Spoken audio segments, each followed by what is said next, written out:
right? And so this is very deeply wired into what your ego is. Your ego is not just the sense of you, but it's also all of those habits. And it's all this giant, interconnected, vast network of stuff. And it's very complicated. And what happens is, like any complex system, if you studied systems theory, see my episode, Intro to Systems Thinking, for that.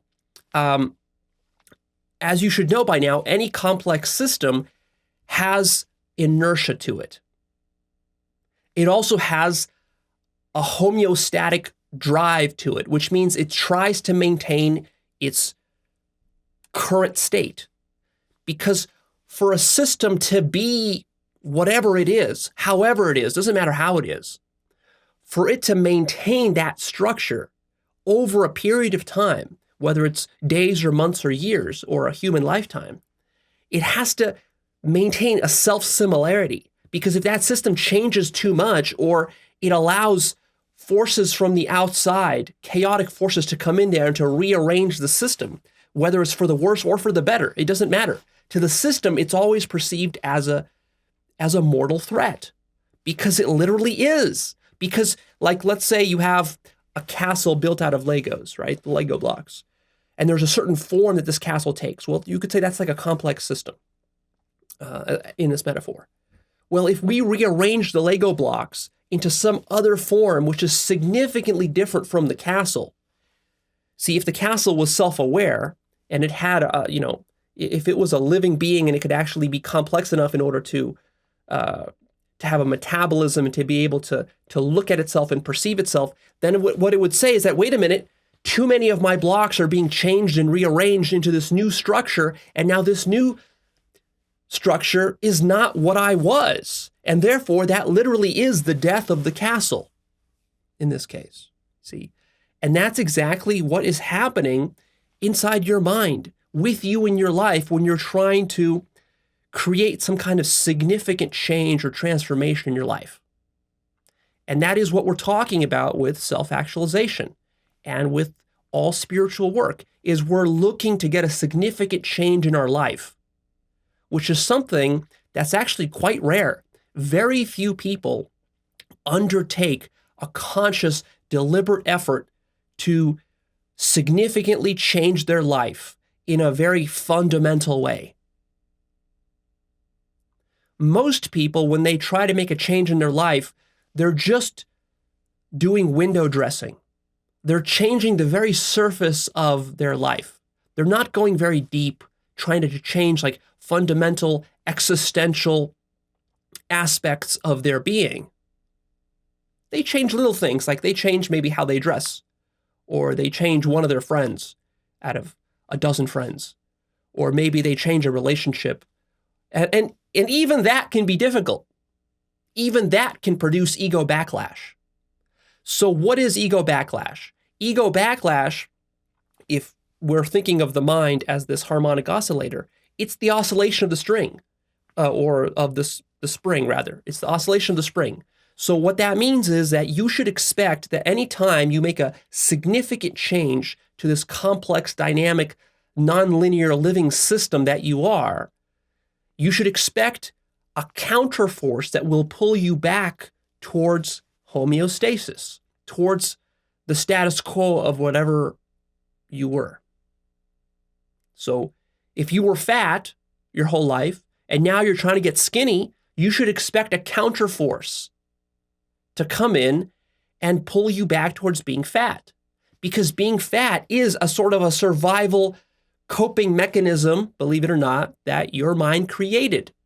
And it's getting you some kind of payoff. So maybe it's because you were bullied at school so much that you've developed such low self-esteem that that's why you feel like you need to eat. And you're always overeating and you're eating all these desserts and all this sort of stuff because you're not getting maybe the kind of love that you wanted to get. That's just like one example, of course. That's not the reason that all people are fat. But that's just one simplistic example. And so the ego backlash is just whenever you're trying to make progress in your life and make a significant change, the more significant of a change you're making, the more fundamental the change is, not just window dressing stuff, but if it goes like to the existential level, then you should expect a very significant force to kind of pull you back out of it.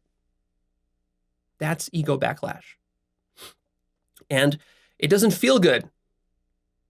And it can feel very disappointing. It can feel depressing because you feel like you've taken a giant step forward in your life, trying to change something. Maybe you're trying to change your career, you're trying to change your diet, you're trying to change and become a better meditator, or you're trying to become a nicer person, you're trying to work on some emotional problem you have, maybe you have some anger problem, and so you're trying to work on that so that you don't hurt the people you love in your life.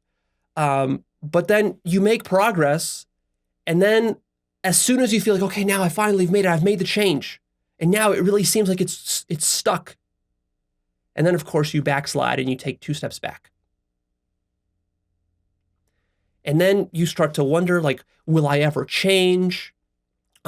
Is self-help even a thing? Can it even work, or is it just all pipe dreams? Is spirituality really a thing, or is it just wishful thinking? Can I really make significant changes in my life? And the answer, of course, is that you certainly can, but it's going to take a lot more work and suffering than you probably realized. See, most people don't appreciate what change means. Change literally means the death of you. Now, there can be various degrees of this death, from a total degree to minor degrees, which is mostly what people encounter, like, for example, when you're trying to change your diet, some part of you really is going to die if your diet is really going to change. And so that part of you will be struggling to make sure that you don't change your diet, because that part of you doesn't want to die. It's scared. And of course, it's not just going to come out and outright tell you what's going on. All of these are very kind of like subsurface, subconscious forces. And a lot of times all you experience is you just experience like the blunt emotional impact of the ego backlash. The ego backlash usually doesn't announce itself to you like, oh, here I am after your meditation retreat. You've done all this meditation work, and now here I come, the ego backlash. It doesn't work that way. Usually it just feels like some sort of very primal force, emotional force, is driving you back to your old, unhealthy, dysfunctional ways. Like you might get a craving for some cheesecake, or you might get a craving for some porn or for some sex, or you might get this real like sadness in you that makes you want to go back to your ex and make up with them, even though you know that they're abusive to you. Or after weeks or months of meditating hardcore and doing all this self-inquiry and making lots of spiritual progress, then all of a sudden you crash back down into your ego, and you start to judge people, and you start to criticize people, and you start to demonize people, which was something that you would think you'd be over by now. And now like it comes back. Maybe now some anger comes back at you, kind of like that. And it just sort of like, it sweeps you. It sweeps you like a giant ocean wave. Just kind of like carries you out into the ocean, away from shore that you've been swimming to. It's kind of like that. And that can be very frustrating, and it can take you by surprise. Because a lot of times in this work, we like to trick ourselves. The ego likes to trick itself into thinking that it's more developed and advanced than it really is, that it's further along than it really is.